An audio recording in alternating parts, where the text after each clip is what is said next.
Hi, everybody. Hi, everybody. Welcome to our October and November entertainment wrap up. One more housekeeping issue to note before we begin our reviews. Our holiday wrap up video will be split into two parts. The first part will be out on December 7th, and we will be wrapping up all of the stuff that we watched the week of Thanksgiving and the last week of November. And then the second part of our holiday wrap up will be out on January 4th. So, to begin, we are going to start with talking about the Halloween episodes that we watched. I hope you all had a good Halloween and you still have a little bit of Halloween candy left over by this time. The first Halloween episode that we watched was called I Scream on Halloween, season 2, episode 7 of iCarly.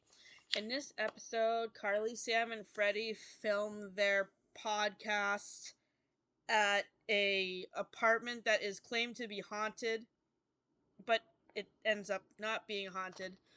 Uh, I think they could have done without Spencer's plotline with the trick or treaters because that part was really irritating and it really um Because it was very much that way, the Spencer had a giant pumpkin that he was trying to carve into a big shape, but completely forgot about the candy that was most important to those little kids.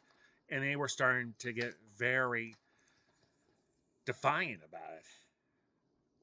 yes, and I didn't like Spencer's plotline. I think he could have been a little bit more prepared for Halloween instead of being so focused on carving his jack-o'-lantern.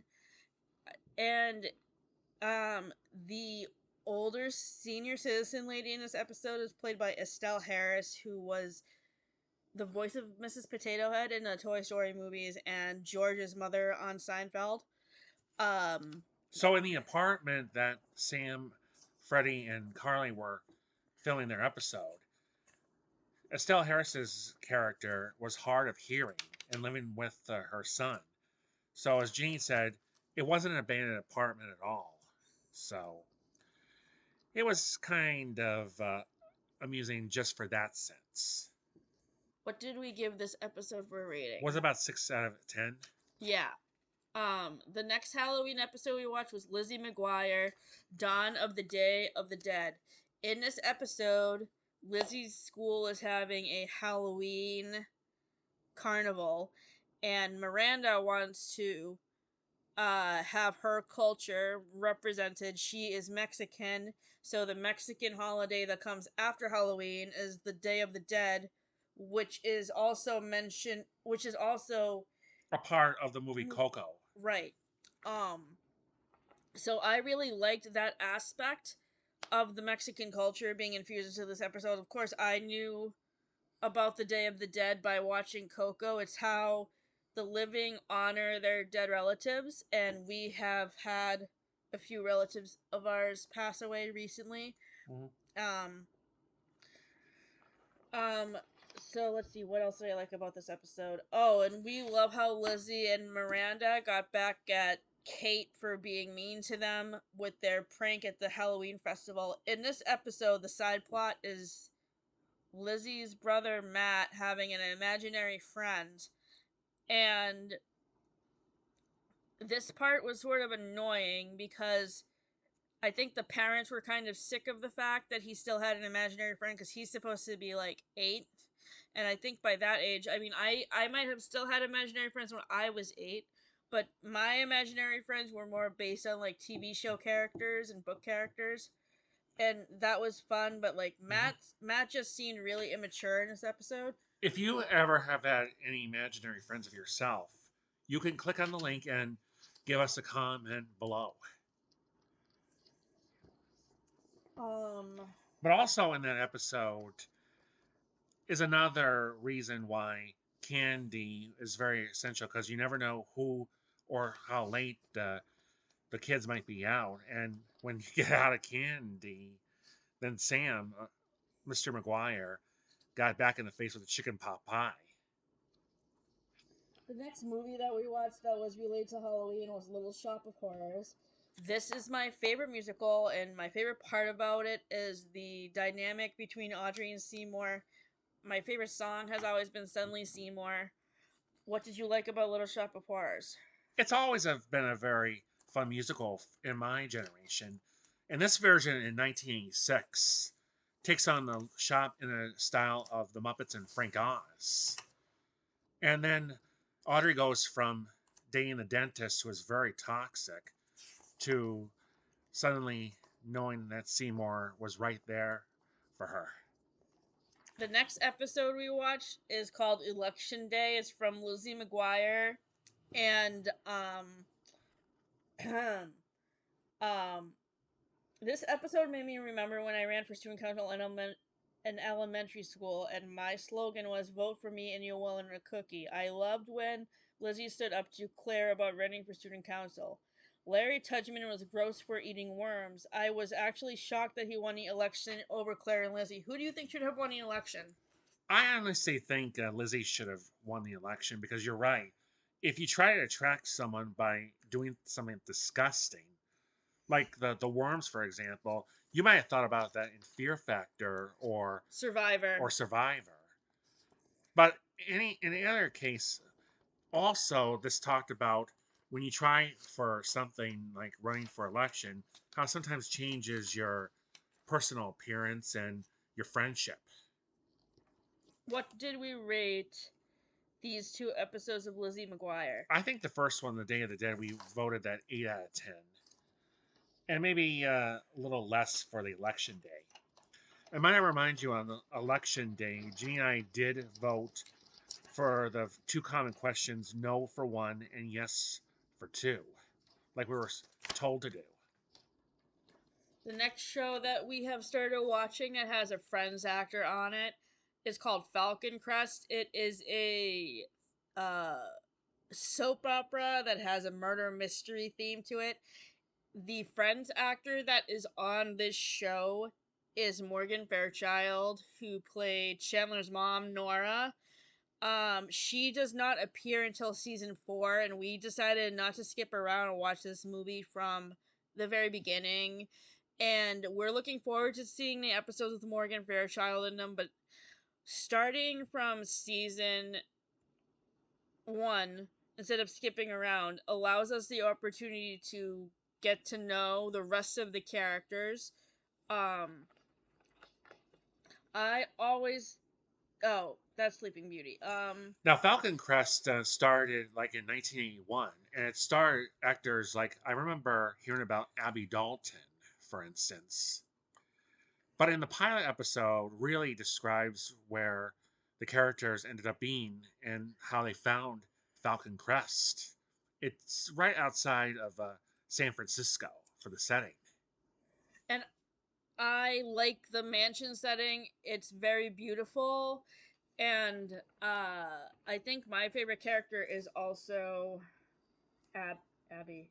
Is her name Abby? Abby Dalton. Abby, yeah. So yeah, we can't wait to watch more of this series. Now, the next movie we're going to describe is Sleeping Beauty. This Disney movie was one for many years that I've always wanted to watch, and we finally got the chance to do it 1 or 2 weekends ago. One thing I always hated about Sleeping Beauty was how the fairies pretty much give away to Maleficent and her henchmen where they're hiding because they're planning the birthday party for Aurora, and that's how Prince Philip ends up getting kidnapped. My favorite character. And the interesting thing about this story is that Prince Philip and Aurora are kind of instantly agreed to be married when they're younger. Like, Aurora is born and Prince Philip is at her christening as somebody who's a couple of years older than her. How much older would you say that Prince Philip is than Aurora? About 1 or 2 years. Because this is Aurora's 16th birthday party that day, and I think King Philip was about 18 at that point. But the whole movie, Aurora only spoke 19 lines. And that was in between where she was with the fairies doing the cleaning, all the way through where she had her disappointment running up to her room. But then the rest of the film, when she gets trapped into the spell and where she falls asleep, then she never speaks again. The next TV show that we wanted to talk about today is Caroline in the City. We watched the crossover episode between Friends and Caroline in the City, season 2, episode 6, Caroline and the Folks. This is not really a holiday episode. In this episode, um, Caroline's friend asks her asks her to go on a date with him to meet his parents who are visiting for the holidays. It's around Thanksgiving time, but is not exactly the Thanksgiving Day holiday. So this episode first aired on NBC on Must See TV Thursday. It aired right after the episode of Friends, the one with the baby on the bus, where Chandler and Joey babysit baby Ben while Monica takes Ross to the doctor for his allergic reaction to the kiwi lime pie that she mistakenly makes, not realizing that he has a food allergy, which that really bothers me. Monica should have known about her brother's allergy before making that dessert, so that part really irritated. Leah Thompson, who plays Caroline in Caroline in the City, had an uncredited guest star part in the one with the baby on the bus, playing Caroline Duffy, who is her character in Caroline in the City. So in this scene, in the one with the baby on the bus, she comes up to Chandler and Joey when they're walking in Manhattan, downtown Manhattan, and she's commenting on how cute baby Ben is. And she thinks that Joey and Chandler are a gay couple when obviously they're not a gay couple. And that scene is really funny because obviously the running joke is that all of his friends thought he was gay, but he wasn't gay. So in the Caroline in the City episode, Chandler appears for Matthew Perry appears as a cameo. In this show, his name is not Chandler Bing, it's Chandler Elliott, but he still he still appears as a character named Chandler, and I loved his cameo. In this scene, he's talking to Caroline's roommate Annie about what movie to get from the video store, and this reminds me of the scene of at the beginning of the one where Monica and Richard are just friends when Monica and Richard meet at the video store. And I feel like that video store scene was probably filmed at the same video store. So I feel like if I were in this episode, I would have the same conversation with Chandler about movies that Annie did. And we both agreed that Richard, who is one of Caroline's friends, was really whiny. It was his birthday in this episode, and he was turning 30. And, like, comparing this episode to the one where they're all turned 30, first of all, Richard doesn't even have a birthday party. He's basically by himself being mopey. And then in the one where they're all turned 30, Rachel is turning 30, and the rest of the characters flash back to when they turned 30. And um, Rachel doesn't want to turn 30 because she's afraid of becoming another. Oh no, Joey's the one that doesn't want to turn 30. But Rachel is like planning her life out because she's planning when she wants to get a promotion and when she wants to have kids and stuff. Another thing I like about Caroline in the City is the opening credits, because in this show, Caroline works at a magazine and designs comic strips for the magazine. So the opening credits of the show are done in the style of the comic strip that Caroline designs, which I think is really cool. And Kathleen also watched this episode with us, or with me, and she said that the show is very well done, and she also thought Richard was really whiny. You agree that Richard I was? agree with that. What else did you like about Caroline in the City? Well, I also liked how the characters were created. When you have a white character and also someone who works like the comic strip, and you have all those talks and stuff, it makes a nice dynamic. And you're right, it was the 1990s. It was must see TV. The next episode we're talking about today is an episode we recently rewatched earlier this week. We originally watched it in September when it was on Nick at Night. This episode is season 5, episode 11 of Friends, the one with all the resolutions. This episode is set on New Year's Eve 1999, and Ross is talking about to his friends how he wants to try a new thing every day as part of his New Year's resolution, and each of the characters makes New Year's resolution. Phoebe wants to. He showed Joey how to play the guitar. No, Phoebe's resolution is about like flying a plane, and then Joey wants to learn to play the guitar, and then Chandler makes a bet with Ross about not making fun of his friends for a week, which I hated that. I hated that bet because sarcasm is the whole point of Chandler's character. Making fun of his friends is kind of the whole point of his character. I don't think he means to intentionally hurt his friends' feelings, but that's the whole point of Chandler's character, is using the sarcasm as a defense mechanism. So in this episode, Ross is dating this new girl named Elizabeth Hornswoggle, and he buys this pair of leather pants in order to impress her. And then when they're on a date at her apartment, he gets stuck in the leather pants, and it's an embarrassing situation. Like, I felt really bad for Ross that he got stuck in the leather pants. But I thought they looked really good on him, and I remember having a pair of leather pants like that around the time the show aired. And then I remember relating to Monica in this episode because she was taking a lot of pictures of her friends, because her New Year's resolution was to take pictures of all her all her friends doing things together. And like, when I was watching this show originally, one of my main hobbies was scrapbooking. I also remember watching this episode where Rachel was trying to make a resolution not to be gossipy to others. But overall, when you get all this things in work, it was a short term and it was only into a couple days of January. When you make resolutions for the year, these don't happen in the short term.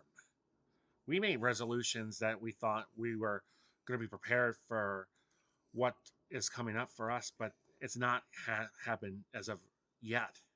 We started to talk a little preemptively about what our goals for next year are, and mine are, I want to run a 5K, so I'm already starting to train, and I'm hoping to lose weight in as part of my preparation for the 5K, so that way I look good while I run it. And then for my artwork, I want to move away from doing so much fan art for Gilmore Girls and Friends and do more watercolor pieces. So, and then for my writing, my main focus next year is going to be my children's book manuscript and the one act play that I'm going to write for Port Fringe about my disability. And what are your goals? I didn't make too many of them. I just want to continue being a nice partner with Janine here. I like her. I may want to lose a couple pounds, but also I might want to focus on being at the top of my budget, and hopefully we do get into our job like we've been promising the past couple of years. What would you give this Friends episode for a rating? It wasn't the best one, so I said 6 out of 10. Me too. I agree. For me, it's more of a 6.5 or a 7, because I don't. The best part about this episode for me was how Rachel and Joey both find out they know about Monica and Chandler's secrets. That's like the alternate plot line about Rachel not gossiping, because Rachel overhears Monica and Chandler talking on the phone about doing their laundry. And like, that's their code for doing stuff together, so nobody else. Joey is basically the only person who knows that they're together. This episode happens after um Ross has his disastrous wedding to Emily in London, and basically Joey's the only person out of the group that knows that Chandler and Monica are together. And then once Rachel finds out, she wants to tell Joey, but Joey doesn't want to hear it initially. But then once they realize that they both know about Chandler and Monica, they're able to talk about it together. Okay, the next thing we're gonna do is a theater review, and We're going to start with the MCTP production of Shrek the Musical, which we saw in October, the last weekend in October. So this is about the fourth or fifth time that both of us have seen this together overall, and both of us, taken from our experiences, we can easily find out about performances and our favorite songs. But there was a little bit of a gap that I want to also explain. But meanwhile, why don't you start off with your favorites here? Um, yeah, I mean, my favorite songs from Shrek never change. We we recently saw this show back in May at Wyndham Actors Guild, and we talked when we reviewed that production that our favorite songs are Freak Flag, I Know It's Today, I Think I Got You Beat, Morning Person, Story of My Life, and Travel Song. The notable performances in the MCTP production were by Brandon Backen, who played Shrek, Lauren Craven, who played Fiona, Neva Harvey Olsen, who played young Fiona, Danielle Chisholm, who played teen Fiona and one of the three blind mice, Xana Bader, who played Pinocchio in one of the three blind mice, Jen Fischera, who played the dragon, and Micah Road, who played Donkey. And what I remember from the difference between this performance and a couple other performances, such as the one that I was in, were two of the numbers. The first one was the introduction to Farquaad. Because when I did it in 2016, I was part of this choreography along with people like our friend Sonia Walcott as the guards. And we were marching into the beat. Farquaad is on his way, and then his appearance. But that was absent in this production. We didn't see the guards or his appearance until the curtain call.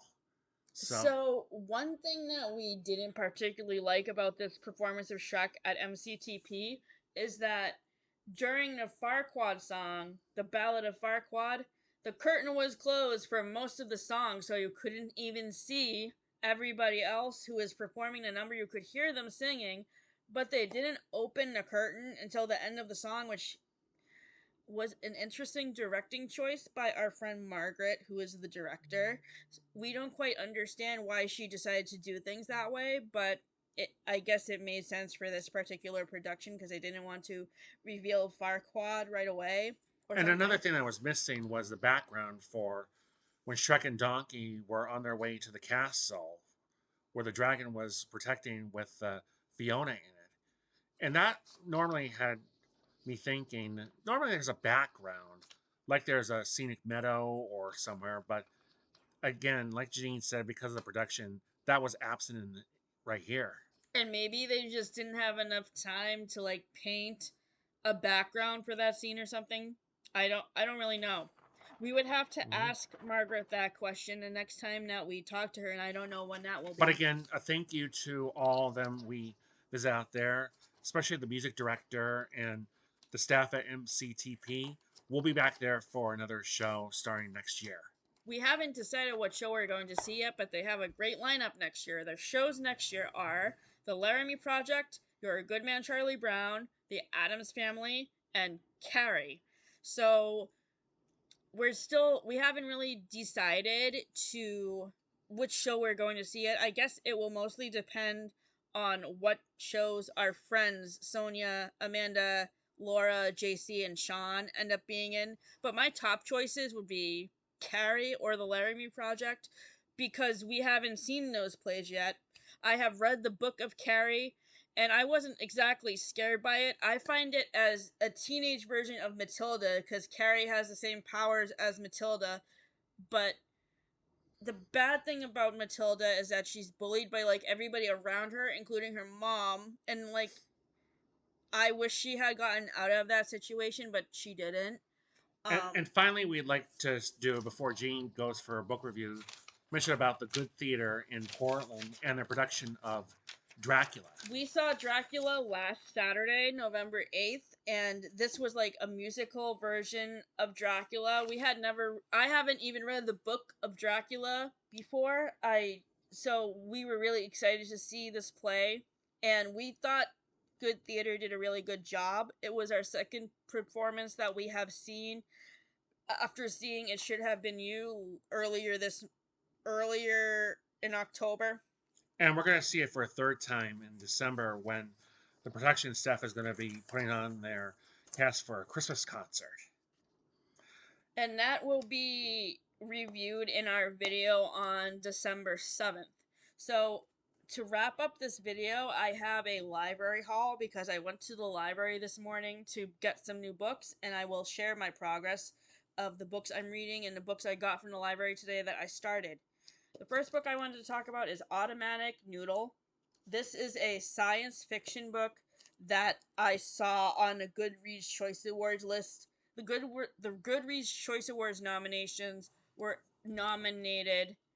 announced on Tuesday morning at 10, and I realized that I haven't really read a lot of the sci-fi books, so I decided to pick this one out of the library to see if it's worth the hype.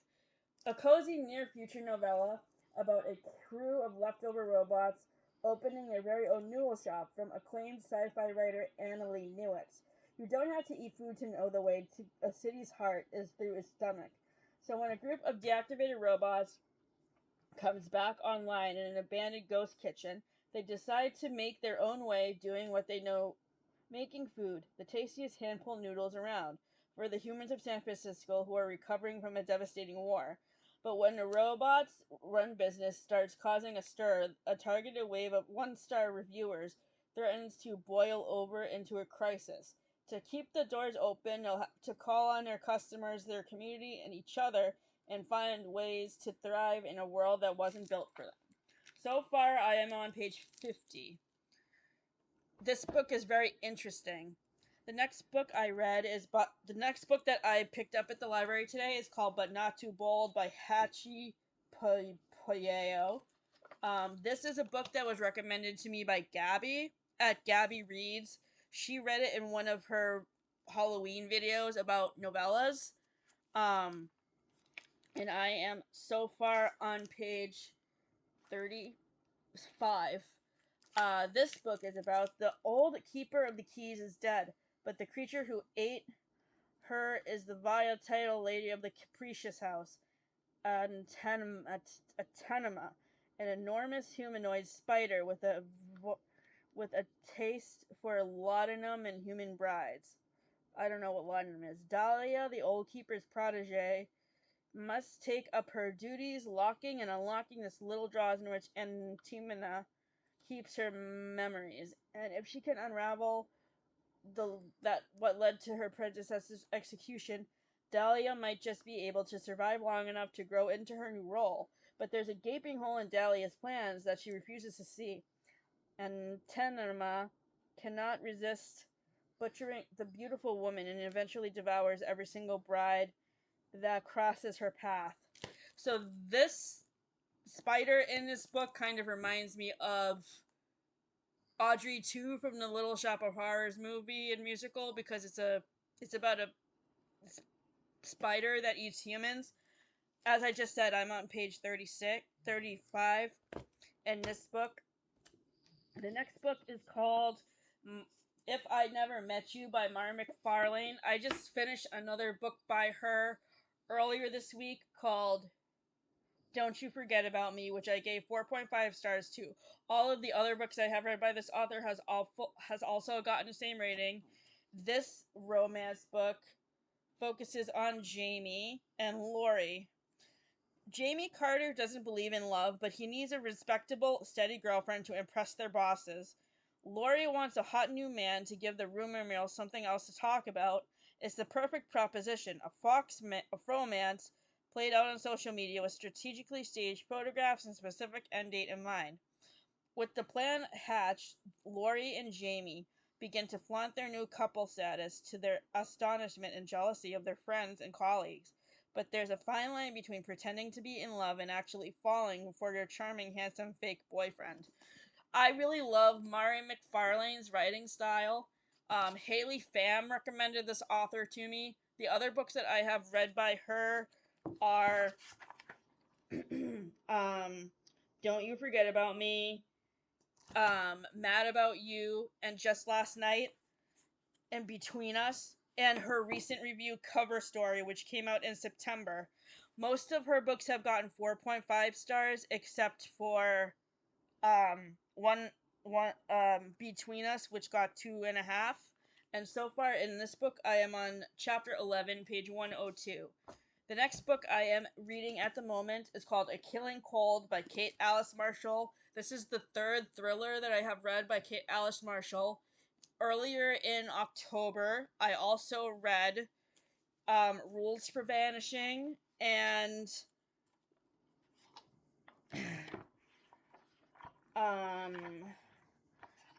the other one is called What Lies in the Woods, and both of those books were 4.5-star ratings. And currently I am on chapter 9, page 72. The second to last book I am currently reading that I got from the library last week was Hot Wax by ML Rio. ML Rio's new release from last fall, Graveyard Shift, was very disappointing, so I was excited to pick this one up, and so far I am impressed with it and really enjoying it. She also wrote If We Were Villains, which was a 5-star read for me. Graveyard Shift was 3 stars, and in this book I am currently on chapter A side Voodoo Idol. These chapters are not numbered. The page I am on is 165. And finally, this book, The Haunting of Payne's Hollow, is a retelling of The Legends of Sleepy Hollow by Washington Irving that Gabby recommended in her recent video that she did about Sleepy Hollow books when she and Gavin from Gavin Reads It All read to Sleepy Hollow, and she gave this book 4 stars. So far, I'm really liking it, and let me just say something about Gabby's blog when she went to Sleepy Hollow. It made me really want to go there, so I have already added that to my travel list for future vacations. And so far, I am on chapter 7, page 46.